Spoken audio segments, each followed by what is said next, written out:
नागपुर 1956। जब बाबा साहब ने बौद्ध धर्म अपनाया, भारत में नई क्रांति की शुरुआत।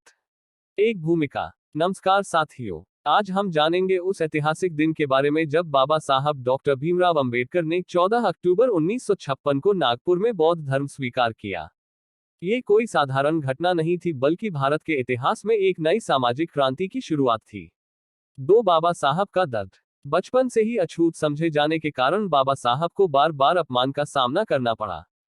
चाहे स्कूल हो, नौकरी, पानी पीना, धर्मस्थल या सार्वजनिक स्थान, हर जगह भेदभाव झेला। उन्होंने कहा था, मैं हिंदू धर्म में पैदा हुआ, यह मेरे हाथ में नहीं था, लेकिन मैं हिंदू होकर मरूंगा नहीं, यह मेरे हाथ में है।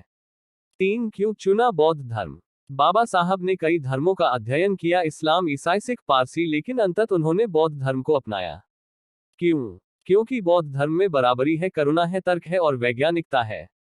यह धर्म मनुस्मृति जैसी व्यवस्था को नहीं मानता। 4 बौद्ध धर्म की खूबियां। आत्मा और ईश्वर की अंधविश्वासों से मुक्ति, सम्यक दृष्टि, सम्यक विचार और सम्यक कर्म पर जोर, स्त्री और पुरुष की बराबरी, जाति पाति का विरोध, यही सब बाबा साहब की विचारधारा से मेल खाता था। 5 नागपुर का चयन क्यों? नागपुर एक ऐतिहासिक शहर है। यही अशोक महान ने बौद्ध धर्म का प्रचार किया था, और यही शहर मध्य भारत के दलित आंदोलन का केंद्र भी था। 6 दीक्षा की तैयारी। बाबा साहब ने अपने अनुयायियों के साथ मिलकर दीक्षा की तैयारी की। 10 लाख लोगों को बुलावा दिया गया। बौद्ध भिक्षु महास्थवीर चंद्रमणि को दीक्षा देने के लिए आमंत्रित किया गया। 14 अक्टूबर 1956 ऐतिहासिक दिन। वह दिन आ गया, 14 अक्टूबर 1956, विजयदशमी का पावन दिन। दीक्षा भूमि पर लाखों की भीड़ थी। बाबा साहब ने त्रिरत्न और पंचशील की शरण ली। भिक्षु चंद्रमणि ने उन्हें बौद्ध धर्म में दीक्षित किया। 8-22 प्रतिज्ञाएं। दीक्षा के बाद बाबा साहब ने अपने अनुयायियों को 22 प्रतिज्ञाएं दिलवाईं। इन प्रतिज्ञाओं में था, ब्राह्मण धर्म नहीं मानेंगे, हिंदू देवी देवताओं की पूजा नहीं करेंगे, मांस शराब चोरी नहीं करेंगे, बराबरी और मानवता के सिद्धांतों पर चलेंगे। यह 22 प्रतिज्ञाएं आज भी बौद्ध अनुयायियों के लिए मार्गदर्शक है। 9 लाखों लोगों की दीक्षा। बाबा साहब के साथ उस दिन 5 लाख से अधिक लोगों ने बौद्ध धर्म अपनाया। यह भारत के इतिहास का सबसे बड़ा शांतिपूर्ण धार्मिक परिवर्तन था। किसी पर दबाव नहीं था, केवल आत्मा की पुकार थी।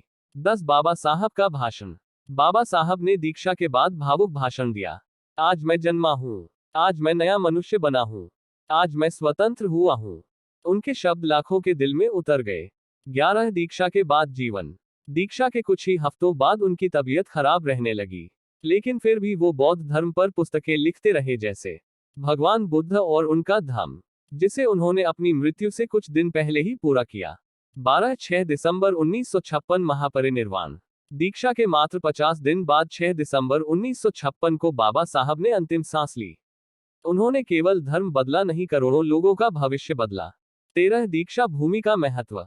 आज नागपुर की दीक्षा भूमि केवल एक स्मारक नहीं, बल्कि एक प्रेरणा स्थल है। हर साल लाखों लोग यहां आकर श्रद्धा व्यक्त करते हैं। 14 आधुनिक भारत में प्रभाव। बाबा साहब की दीक्षा ने दलित समाज को नया रास्ता दिया, ज्ञान, संघर्ष और सम्मान का। आज बौद्ध समाज में शिक्षा, नेतृत्व और चेतना तेजी से बढ़ रही है। 15 आलोचना और समर्थन। कुछ लोगों ने उनकी दीक्षा की आलोचना की, पर करोड़ों लोगों ने इसे सम्मान और आत्मसम्मान की वापसी माना। 16 आज का बौद्ध आंदोलन। आज भी बाबा साहब के अनुयायी पूरे भारत में बौद्ध धर्म को मानते हैं। अशोक विजय दशमी, बुद्ध पूर्णिमा और 14 अक्टूबर बड़े पर्व बन गए हैं। 17 बाबा साहब की विरासत। बाबा साहब ने जातिवाद को तोड़ा, संविधान बनाया और अंत में एक ऐसा धर्म अपनाया जो सबको इंसान मानता है। 18 शिक्षकों और युवाओं के लिए प्रेरणा।